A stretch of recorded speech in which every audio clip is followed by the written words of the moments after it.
CrPC अधिनियम यानी कि कोड ऑफ क्रिमिनल प्रोसीजर 1973 अथवा दंड प्रक्रिया संहिता कहते हैं, जो कि संविधान निर्माण के समय नहीं बल्कि सन 1973 में इसका प्रभाव लाया गया था और 25 जनवरी 1974 को राष्ट्रपति की मंजूरी मिलने के बाद सीआरपीसी को 1 अप्रैल 1974 को पूरे देश में लागू किया गया था। इसमें कुल अपराध की 2 सूची और फॉर्म संख्या 56 है।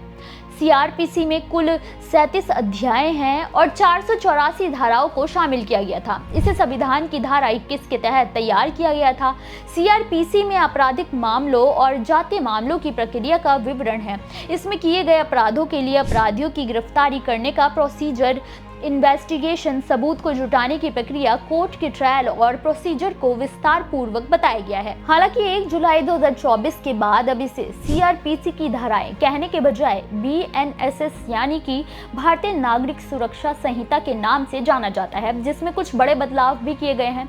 इसके तहत अब से जिन अपराधों में 7 साल या उससे ज्यादा समय की सजा का प्रावधान है, उन अपराधों में साक्ष्य फॉरेंसिक विशेषज्ञों द्वारा अपराध स्थल पर जांच की जाएगी और उनकी वीडियोग्राफी भी की जाएगी। अब से कार्यवाही और पूछताछ इलेक्ट्रॉनिक्स माध्यम से भी की जा सकेगी। साथ ही पुलिस की घटनास्थल पर कार्यवाही की जांच की ऑडियो और वीडियो रिकॉर्डिंग अनिवार्य कर दी गई है। पीड़ित देश के किसी भी पुलिस स्टेशन में 0 एफआईआर दर्ज करा सकता है। वहीं पुलिस को 90 दिनों के अंदर पुलिस को मजिस्ट्रेट के सामने रिपोर्ट देनी ही होगी। वहीं बीएनएसएस के नए नियमों के कारण अब से अपराधी गिरफ्तार हो या ना हो, उसकी अनुपस्थिति में भी कोर्ट को यह अधिकार दिया गया है कि वो उस पर सुनवाई कर सकते हैं और सुनवाई के बाद सजा का फैसला भी सुना सकते हैं। वहीं इलेक्ट्रॉनिक्स या डिजिटल रिकॉर्ड, जिसमें ईमेल, ऑडियो, वीडियो फाइल्स जैसे दस्तावेजों को भी साक्ष्य के तौर पर स्वीकार किया जाएगा। सीआरपीसी की तुलना में बीएनएसएस में 39 अध्याय, 2 अनुसूचियां और 531 खंड है। यानी कि सीआरपीसी में जहां 484 धाराएं हुआ करती थी,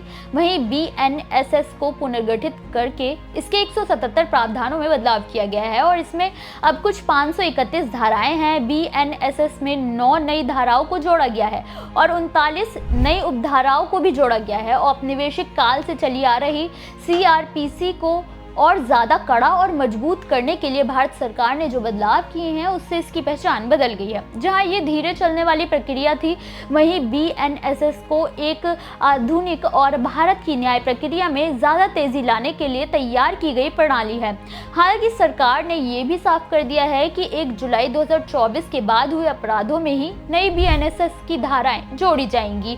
उससे पहले के हुए अपराधों में सीआरपीसी की धाराओं के आधार पर ही कानूनी प्रक्रिया चलेगी और सजा भी उसके आधार पर ही होगी। इसलिए फिलहाल वकीलों को दोनों धाराओं को ध्यान में रखकर काम करना है। लेकिन बीएनएसएस सरकार का उठाया क्रांतिकारी कदम है, जो देश में सुस्त हो चुकी न्याय व्यवस्था को जरूर गति देगा। ऐसी ही और जानकारी के लिए हमारे चैनल को सब्सक्राइब करें। वीडियो अच्छा लगा हो तो लाइक करना बिल्कुल ना भूलें।